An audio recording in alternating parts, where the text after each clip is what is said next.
Hello friends, आप सभी का स्वागत है एक नई क्लास में। दोस्तों, इस क्लास में रीजनिंग के प्रैक्टिस सेट को सॉल्व करेंगे। यदि आप रेलवे ग्रुप डी या फिर रेलवे एनटीपीसी की तैयारी कर रहे हो तो यह प्रैक्टिस सेट आपके लिए काफ़ी इंपॉर्टेंट है। और इस प्रैक्टिस सेट में दोस्तों रेलवे के प्रीवियस ईयर क्वेश्चन को शामिल किया गया है, जो कि आने वाले रेलवे ग्रुप डी की एग्जाम में 100% जरूर पूछे जाएंगे। इसलिए क्लास को पूरा देखिएगा।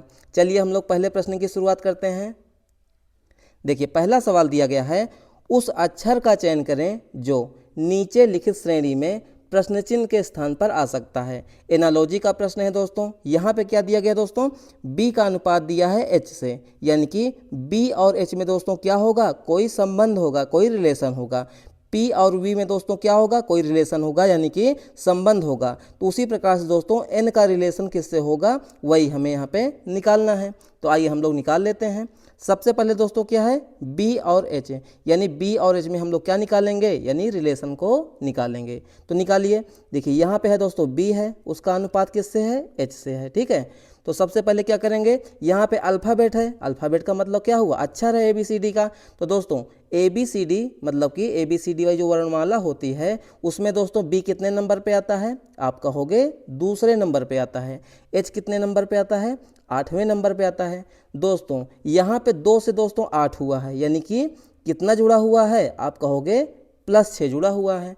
अगर यही लॉजिक दोस्तों दूसरे में लग रहा है तो हमारा काम यहाँ बन जाएगा। मतलब कि पी और वी में दोस्तों क्या संबंध होगा, उसे हमें निकालना पड़ेगा।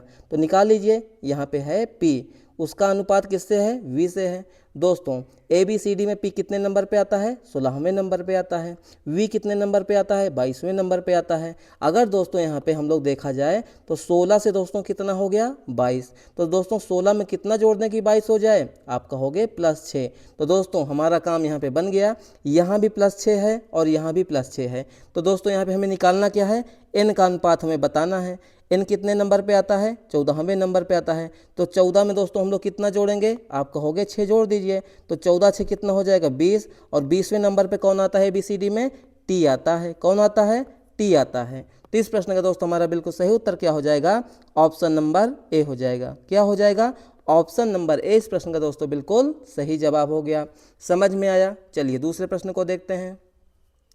दूसरा प्रश्न दिया गया दोस्तों, देखिए दूसरे प्रश्न में क्या है, ये जो कथन दिया गया है यानी कि यहाँ पे निर्देश दिया गया है, इसको पढ़ने की आपको ज़रूरत नहीं है। लास्ट में देखिए यहाँ पे क्या है, यहाँ पे दोस्तों क्या है, एक ग्रुप बनाया गया है। उसमें क्या है, 8 है, 5 है और 12 है। दूसरे वाले ग्रुप में, ग्रुप का मतलब क्या होगा, ये ब्रैकेट्स के अंदर है ना, तो 2 है, 6 है और 22 है। यानी कि देखिए ध्यान से, पहला ग्रुप हमारा हो जाएगा 8 5 12, दूसरा ग्रुप हो जाएगा 2 6 और 22।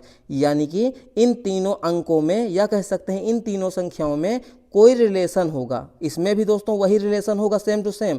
तो चारों ऑप्शन ऐसे कौन से होंगे जिसमें वही रिलेशन जो है, चारों ऑप्शन में से कौन सा ऐसा ऑप्शन होगा जिसमें वही रिलेशन यहाँ पे निकलने वाला है।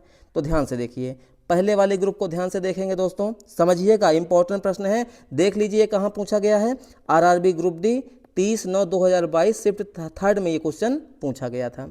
ठीक है, तो इसको सॉल्व कीजिए। देखिए यहाँ पे दोस्तों क्या है, 8 है। 8 है कि नहीं है, बिल्कुल है। उसके बाद दोस्तों क्या है, 5 है। 5 के बाद दोस्तों क्या है, 12 है।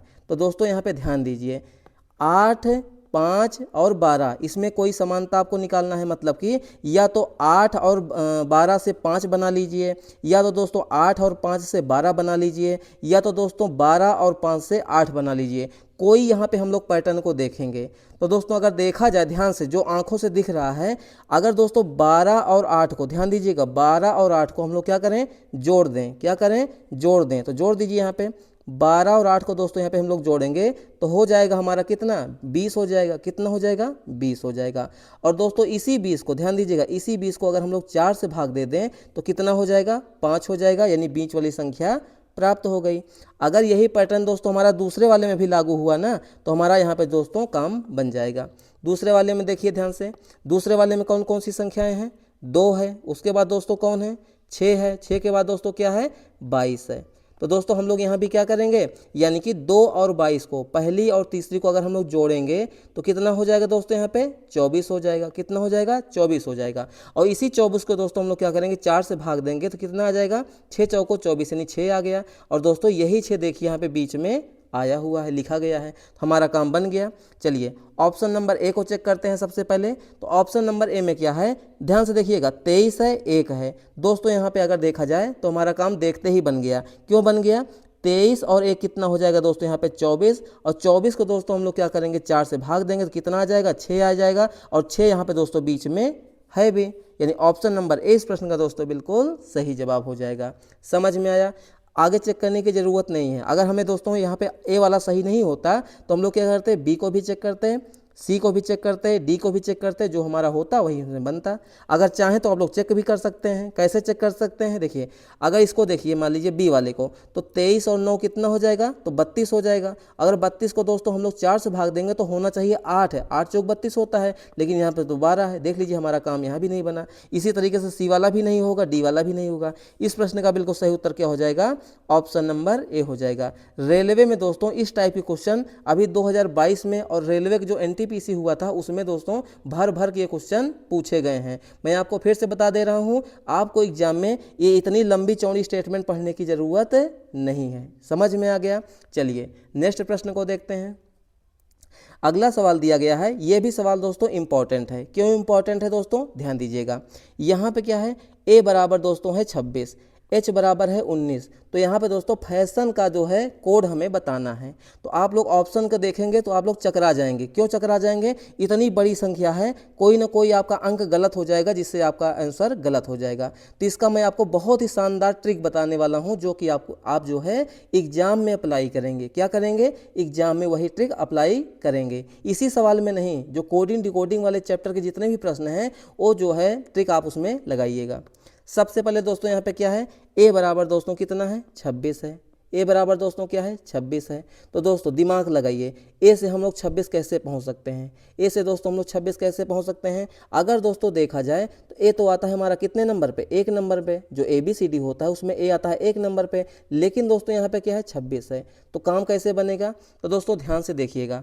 जो हमारा ABCD होता है यानी कि जो अंग्रेजी वर्णमाला होता है उसमें दोस्तों ए के विपरीत कौन होगा, तो आप दिमाग लगा लिए, यानी कि ए के विपरीत दोस्तों होता है 26, सॉरी जेड होता है। कौन होता है, जेड। और जो जेड का क्रमांक कितना होता है 26। यानी कि यहाँ पे क्या कॉन्सेप्ट लगा है दोस्तों, जो यहाँ पे अक्षर दिया गया है, जैसे ए दिया गया है तो उसका क्रमांक ना लिख करके उसके विपरीत का क्रमांक लिखा गया है। किसका लिखा गया है, उसके अपोजिट का क्रमांक लिखा गया है। उसी प्रकार से दोस्तों देखिए एच बराबर 19, यानी कि यहाँ पे क्या है एच बराबर 19। हम लोग यहाँ पे जानते हैं एच का उल्टा दोस्तों क्या होता है, एच का विपरीत अंग्रेजी वर्णमाला में क्या होता है दोस्तों, तो आप कहोगे एस होता है। कौन होता है, एस होता है। और एस का क्रमांक कितना होता है दोस्तों, 19 होता है। बस हमारा काम हो गया। क्यों हो गया, देखिए ध्यान से, यहाँ पे क्या है दोस्तों एफ है और लास्ट में क्या है एन है। तो आप बताइए एफ का उल्टा क्या होता है, एफ का उल्टा होता है यू। और दोस्तों एन का उल्टा क्या होता है, एन का उल्टा होता है दोस्तों एम। कौन होता है, एम होता है। बस हमारा काम यहाँ पे हो गया। कैसे हो गया, देखिए ध्यान से। यू का क्रमांक कितना होता है ABCD में, आप कहोगे 21 नंबर होता है। एम का क्रमांक कितना होता है दोस्तों, आप कहोगे 13 नंबर पे आता है। अब ध्यान दीजिएगा, हमारा ऐसा ऑप्शन सही होगा जिसके शुरुआत में होगा 21 और लास्ट में होगा 13। ध्यान दीजिएगा, जिसके शुरुआत में होगा 21 और लास्ट में क्या होगा 13। तो ध्यान से देखिए 21 है, 21 है, 21 है, 21 है। शुरुआत से हमारा काम नहीं बना। लास्ट में देखिए 17 है, 15 है, 14 है, 13 है। बस हमारा काम मिल गया। यहाँ पे लास्ट में क्या है 13 है, यानी ऑप्शन नंबर सी इस प्रश्न का दोस्तों हमारे बिल्कुल सही जवाब हो गया। ठीक है, हमें यहाँ पे दोस्तों पूरा चेक करने की ज़रूरत नहीं है। क्यों नहीं है, क्योंकि ए का उल्टा 26 होगा, यहाँ भी 26 देख लीजिए है। यहाँ पे दोस्तों क्या है, एस का उल्टा क्या हो जाएगा, एस का उल्टा हो जाएगा एच हो जाएगा। यहाँ पे 8 है, तो हमें पूरा यहाँ पे मिलाने की ज़रूरत नहीं है। एग्जामिनर आपको जानबूझ के ऐसे सवाल देता है जिसमें आपका जो है कन्फ्यूजन ना जाए। तो सबसे पहले कोडिंग डिकोडिंग में हम लोग क्या चेक करेंगे, विपरीत को देख लेंगे, या फिर अगर मतलब क्रमांक लिखेंगे तो क्या करेंगे, पहले वाले को पहले चेक करेंगे और लास्ट वाले चेक करेंगे। उसके बाद ऑप्शन पे जल्दी से एक नज़र डाल लेंगे कि कहीं हमारा ऑप्शन एलिमिनेट तो नहीं हो गया। तो यहाँ पे देखा जाए तो ऑप्शन एलिमिनेट हो गया। कैसे एलिमिनेट हो गया, देखिए यहाँ पे दोस्तों 21 था, यहाँ पे 21 था, यहाँ पे 21 था, 21 था, 21 से काम नहीं चला तो हम लोग लास्ट वाले के चेक करेंगे। यहाँ पे 17 है, गलत हो गया। यहाँ पे 15 है, गलत हो गया। यहाँ पे 14 है, गलत हो गया। तो बचा हुआ ऑप्शन क्या हो जाएगा, हमारा सही हो जाएगा। यानी इस प्रश्न का दोस्तों हमारा बिल्कुल सही उत्तर क्या हो जाएगा, ऑप्शन नंबर सी हो जाएगा। समझ में आया। चलिए अगले सवाल को देखते हैं। अगला सवाल दिया गया है, नीचे 4 विकल्पों में से 3 किसी विशेष तरीके से संबंधित हैं, उस विकल्प का चयन करें जो दूसरों से भिन्न या फिर बेमेल है। कहने का मतलब यहाँ पे दोस्तों क्या है कि हमारे चारों ऑप्शन में से, मतलब option number A, B, C, D, इसमें क्या होंगे, 3 एक जैसे होंगे, मतलब कि 3 एक जैसे होंगे और दोस्तों एक क्या होगा, अलग हो जाएगा। उसी अलग की पहचान करना है, उसी भिन्न या बेमेल की पहचान करना है। तो पहला वाला ऑप्शन देखिए, यहाँ पे है दोस्तों कोहिमा, दोस्तों क्या है, कोहिमा। बी वाले में क्या है, गंगटोक है, ठीक है, गंगटोक है। सी वाले में क्या है, उड़ीसा है। और दोस्तों डी वाले में क्या है, पटना है। तो दोस्तों यहाँ पे अलग कौन सा है, देखते ही आप लोगों को मालूम चल गया होगा, क्योंकि आप लोग रेलवे ग्रुप डी की तैयारी कर रहे हैं या फिर किसी भी एग्जाम की तैयारी कर रहे हैं तो स्टैटिक जीके तो आपने पढ़ा ही होगा। इसमें दोस्तों क्या है, जो कोहिमा है, ध्यान दीजिएगा, ये है नागालैंड की राजधानी। क्या है दोस्तों, ये है नागालैंड, जो हमारा राज्य है उसकी क्या है, कैपिटल है, यानी कि राजधानी है। गंगटोक बताइए, वैसे तो इसे आपको कमेंट में करना था, चलिए मैं आपको बता भी दे रहा हूँ। गंगटोक जो दोस्तों किसकी राजधानी है, ये है दोस्तों सिक्किम राज्य की। किसकी है दोस्तों, यहाँ पे सिक्किम राज्य की राजधानी क्या है, सिक्किम का गंगटोक हो जाएगा। और पटना दोस्तों, पटना राजधानी किसकी है, यानी बिहार राज्य की। बिहार राज्य की राजधानी क्या हो जाएगी, पटना हो जाएगी। क्या हो जाएगी, पटना हो जाएगी। और दोस्तों यहाँ पे क्या है, उड़ीसा। क्या है दोस्तों, उड़ीसा या फिर कह सकते हैं ओडिशा। तो यहाँ पे दोस्तों ये क्या है, एक स्टेट है, यानी कि राज्य है। तो सबसे अलग कौन सा हो जाएगा, यही उड़ीसा वाला हो जाएगा। क्यों हो जाएगा, कोहिमा, गंगटोक और पटना, ये सभी दोस्तों क्या है, एक जो है कैपिटल है, यानी कि राजधानी है। लेकिन उड़ीसा दोस्तों क्या है, यानी कि ओडिशा क्या है दोस्तों, एक राज्य है, स्टेट है। तो सबसे बेमेल या भिन्न कौन सा हो जाएगा, ऑप्शन नंबर सी हो जाएगा। समझ में आ गया। चलिए अगले सवाल को देखते हैं। अगला सवाल दिया गया है दोस्तों, उस संख्या का चयन कीजिए जो निम्नलिखित श्रेणी में प्रश्न चिन्ह के स्थान पर आएगी। नंबर सीरीज का प्रश्न है दोस्तों। यहाँ पे प्रश्नवाचक चिन्ह देखिए गायब है। गायब क्यों है दोस्तों, क्योंकि टाइपिंग एरर हो गया है, यानी इसके आगे दोस्तों क्या होगा वही हमें बताना है। तो सीरीज को ध्यान से देखिए। पहली संख्या सीरीज की कितनी है दोस्तों, 11 है। दूसरी संख्या कितनी है, 12 है। तीसरी संख्या 14 है, 18 है और 26 है। देखा जाए दोस्तों संख्याओं को तो बहुत ही पास पास हैं और यहाँ पे दोस्तों बढ़ रही हैं, मतलब कि 11 से 12 हो गया, 12 से 14 हो गया, 14 से 18 हो गया, 18 से 26। सीरीज तो हमारी बढ़ रही है लेकिन ज़्यादा नहीं बढ़ रही है। जब ज़्यादा नहीं बढ़ेगी तो हम लोग किसका कॉन्सेप्ट लगाएंगे, प्लस का लगाएंगे, यानी कि जोड़ का लगाएंगे। चलिए लगाइए यहाँ पे। पहली संख्या दोस्तों कितनी है, 11 है। दूसरी संख्या कितनी है, 12 है। तीसरी संख्या दोस्तों कितनी है, 14 है। उसके बाद दोस्तों कितनी है, 18 है। 18 के बाद दोस्तों 26 है और 26 के बाद दोस्तों हमें बताना है। तो ध्यान से देखिए, 11 से 12 के बीच में डिफरेंस कितने का है, अंतर कितने का है, +1 का अंतर है। उसके बाद आगे चलिए, 12 से 14 हो गया, कितने का डिफरेंस है, यानी +2 का हो गया। आगे चलिए, 14 से 18 कितने का अंतर है, आप कहोगे +4 का अंतर है, ठीक है ना। आगे चलिए, 18 से 26, 18 से 26 के बीच में दोस्तों कितने का अंतर है, आप कहोगे +8 का अंतर है। तो आगे क्या हो जाएगा, दिमाग लगा लीजिए। क्या आपको यहाँ पे नज़र कुछ आ रहा है, आप कहोगे थोड़ा थोड़ा आ रहा है। यहाँ पे क्या है, 1 है, यहाँ पे 2 है, यहाँ पे 4 है, यहाँ पे 8 है। देखा जाए दोस्तों यहाँ पे ध्यान से देखिए तो 1 से 2 यानी कि 1 दूना हो जाएगा 2। यहाँ पे दोस्तों 2 से 4, 2 दूना हो जाएगा दोस्तों 4। 4 से 8 यानी 4 दूना हो जाएगा 8। तो दोस्तों आगे भी क्या हो जाएगा, गुणे 2, यानी कि 8 गुणे 2 का मान कितना होता है, 16। यानी 26 में दोस्तों कितना जुड़ जाएगा, 16 जुड़ जाएगा। तो 26 और 16 कितना होता है, जोड़ लीजिए, 6 6 हो जाएगा 12। हासिल कितना हो जाएगा, 1 2 1 3 1 4। यानी कि इस प्रश्न का दोस्तों बिल्कुल सही उत्तर क्या हो जाएगा, हमारा ऑप्शन नंबर डी हो जाएगा। यानी कि 42 इस प्रश्न का दोस्तों बिल्कुल सही जवाब हो जाएगा। समझ में आया। यह क्वेश्चन दोस्तों RRB group D 7/10/2022 shift first में पूछा गया था। इंपॉर्टेंट प्रश्न था दोस्तों। चलिए अगले सवाल को देखते हैं। अगला सवाल दोस्तों हमारा दिशा और दूरी चैप्टर का प्रश्न है। क्वेश्चन में क्या पूछा गया है, ध्यान से देखिएगा। यहाँ पे है दोस्तों, शीला जो है प्रातःकाल सूर्य की ओर मुख करके खड़ी थी। उसने प्रातःकाल के सूर्य की ओर चलना शुरू किया और अपने दाएं मुड़ी और कुछ मिनट तक चली और फिर बाएं मुड़ी और 3 मीटर चलकर रुक गई अब शिला का मुख किस दिशा में है, हमें यहाँ पे दोस्तों क्या निकालना है, यानी कि डायरेक्शन को निकालना है, दिशा को ही निकालना है, दूरी को नहीं निकालना है। तो दोस्तों ये जो दूरी दिया गया है ना, इसका कोई यहाँ पे मतलब नहीं है। हमें मतलब किससे है कि सूर्य दोस्तों, सूर्य के मुख की ओर, मतलब सूर्य किधर निकला हुआ है, प्रातः काल का यहाँ पे उपयोग होगा। और दोस्तों यहाँ पे जो दाएं मुड़ेगी बाएं मुड़ेगी, इनका यहाँ पे रोल है। तो सबसे पहले दोस्तों यहाँ पे दिशा और दूरी चैप्टर का प्रश्न है, तो सबसे पहले हम लोग क्या समझेंगे, मैप को समझेंगे। और मैप में दोस्तों हमें क्या समझना है, दिशाओं को, तभी हम लोग उसको क्या कर पाएंगे, बाएं या दाएं घुमा पाएंगे।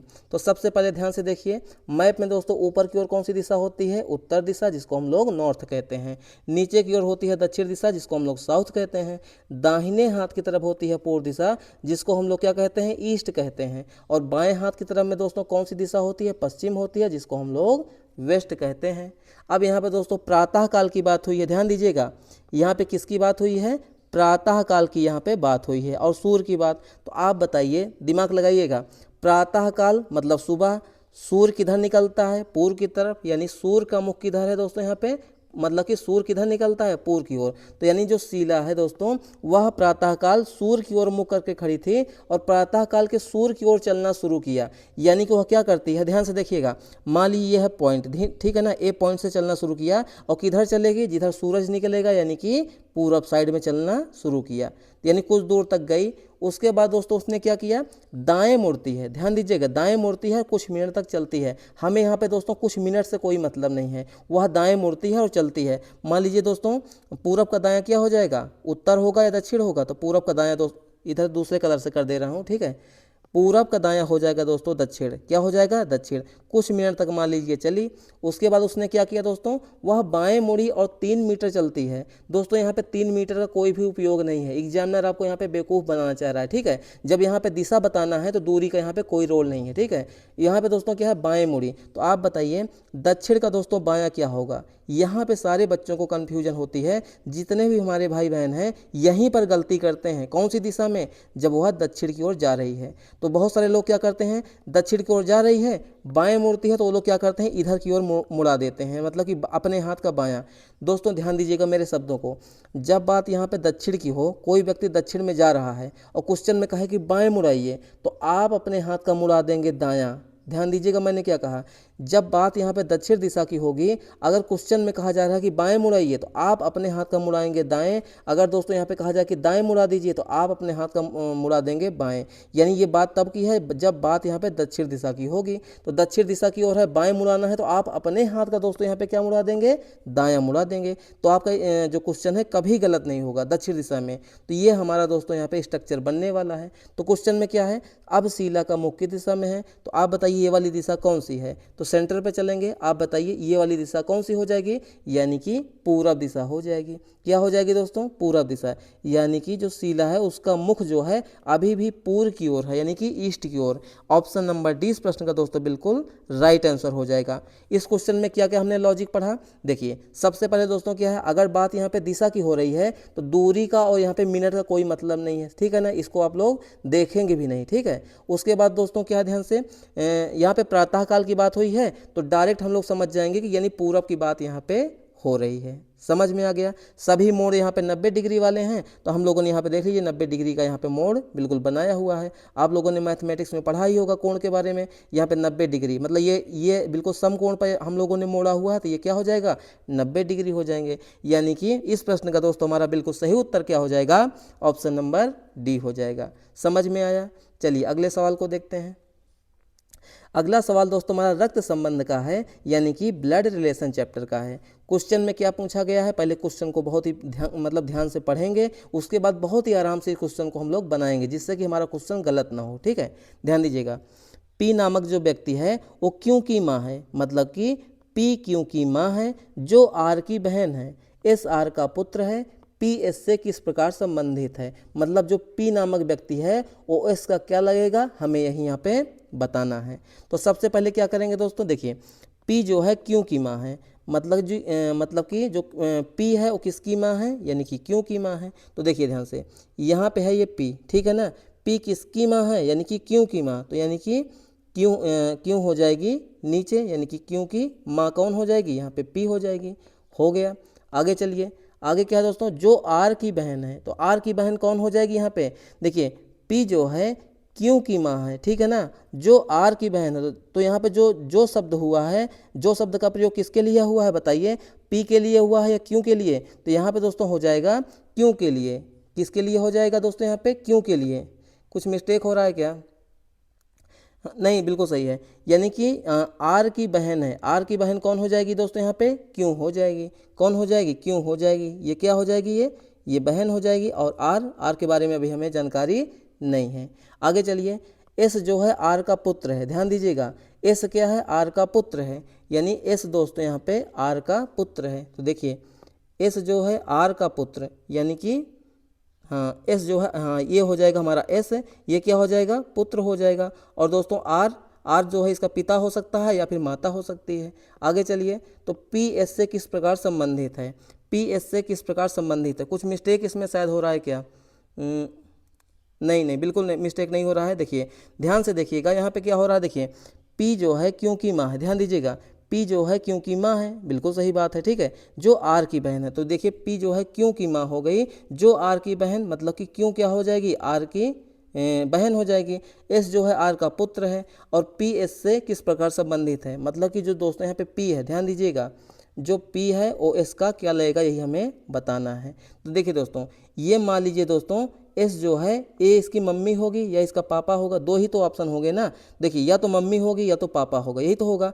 अगर आपकी मम्मी है, ठीक है, ध्यान दीजिएगा, अगर आर जो है एस की मम्मी है, ठीक है, तो यानी कि पी लगेगी दोस्तों उसकी नानी, क्या लगेगी, नानी। लेकिन अगर दोस्तों आर उसका पिता होगा, ध्यान दीजिएगा, आर अगर उसका पिता होगा तो पी उसकी लगेगी दोस्तों दादी, तो यानी कि दादी ऑप्शन में होगा या तो दोस्तों होगा नानी। तो चेक कीजिए, डी वाले में है निर्धारित नहीं किया जा सकता, सी वाले में है सास, और बी वाले में है माँ, और ए वाले में है नानी, यानी इस प्रश्न का दोस्तों हमारा बिल्कुल सही उत्तर क्या हो जाएगा, ऑप्शन नंबर ए, यानी कि नानी हो जाएगा। यानी यहाँ पे दोस्तों जो आर है ये भी क्या है दोस्तों, एस की माँ है, तभी दोस्तों यहाँ पे नानी दिया गया है। अगर दोस्तों आर पिता होता तो ये क्या लगती, दादी लगती। अब दोनों ऑप्शन में तो क्वेश्चन में दिया नहीं जाएगा कि दादी भी दिया जाए नानी भी दिया जाए, क्योंकि अगर दोस्तों दादी या नानी दोनों दिया जाता तो आर का जेंडर हम लोग यहाँ पे पता नहीं कर पाते, क्योंकि क्वेश्चन में कोई क्लू ही नहीं दिया है कि आर पिता है, पुत्र है या माँ है, बहन है, कुछ इसके बारे में जानकारी नहीं है। बस इतना पता है कि आर का पुत्र दोस्तों एस है, इतनी जानकारी है।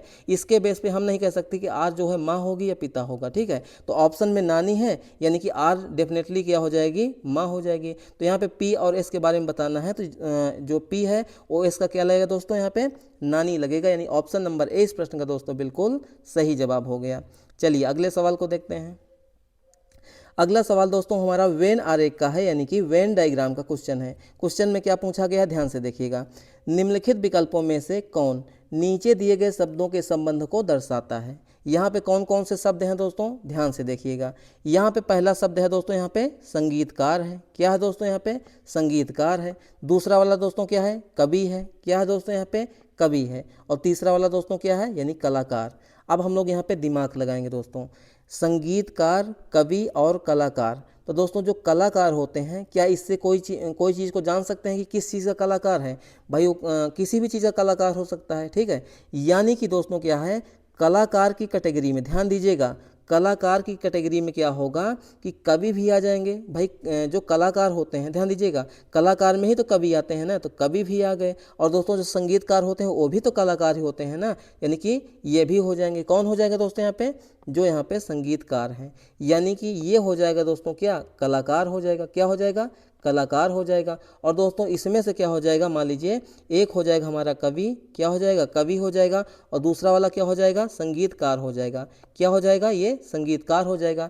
यानी कि हमारा कलाकार वाली कैटेगरी के अंदर कवि और दोस्तों यहाँ पे संगीतकार आएंगे, जो कि किस ऑप्शन में है, देखिए तो ऑप्शन नंबर ए में है। तो इस प्रश्न का दोस्तों हमारा बिल्कुल सही उत्तर क्या हो जाएगा, ऑप्शन नंबर ए हो जाएगा। समझ में आया। चलिए अगले सवाल को देखते हैं। अगला सवाल दोस्तों हमारा कथन और निष्कर्ष का है। क्वेश्चन को ध्यान से पढ़िएगा और जो है आंसर निकालने की कोशिश कीजिएगा। यहाँ पे दोस्तों क्या है, कथन में ध्यान से देखेंगे तो पर्यटन स्थलों को ध्यान से देखिएगा, पर्यटन स्थलों को अतिरिक्त सुरक्षा प्रदान की जानी चाहिए। यहाँ पे दोस्तों क्या है, जो टूरिज्म वाले स्थल हैं, मतलब कि जहाँ पे लोग घूमने टहलने जाते हैं, उसकी अतिरिक्त सुरक्षा प्रदान की जानी चाहिए, ऐसा कथन में कहा गया है।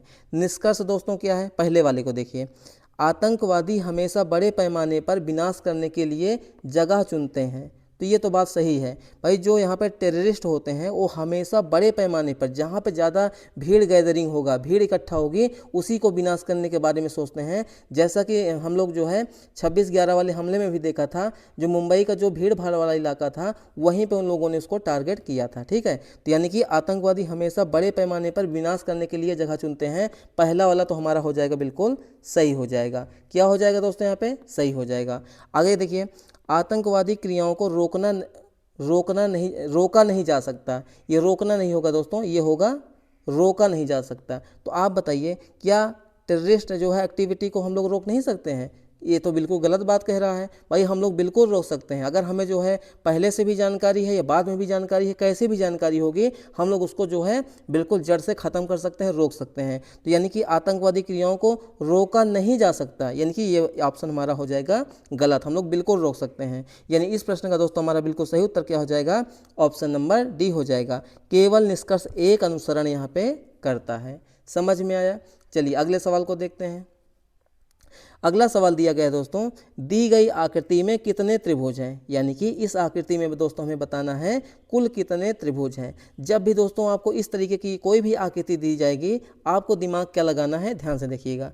इसमें क्या होगा दोस्तों, कुछ जो है हमें दिखेंगे डायरेक्ट और कुछ दोस्तों यहाँ पे डायरेक्ट नहीं दिखेंगे। तो समझिएगा, यहाँ पे मान लीजिए ये है 1, ठीक है ना, ये है 2 और ये 3 है और 4। इसमें दोस्तों कितने आपको दिख रहे हैं, 4 दिख रहे हैं। तो दोस्तों ध्यान से देखिएगा, इसको कितने भागों में बांटा गया है, 1 2 3 4। तो इसमें दोस्तों हम लोग 4 का क्या कर देंगे, दुगुना कर देंगे। मतलब कि इसमें 4 तो हमें दिख रहे हैं ना, और 4 भागों में बांटा गया है, तो 4 और जोड़ देंगे तो कितना हो जाएगा, 8 हो जाएगा। यानी इस आकृति में क्या हो जाएंगे, यानी कि 8 जो है त्रिभुज हैं। अब हम जो है उसको गिना भी सकते हैं।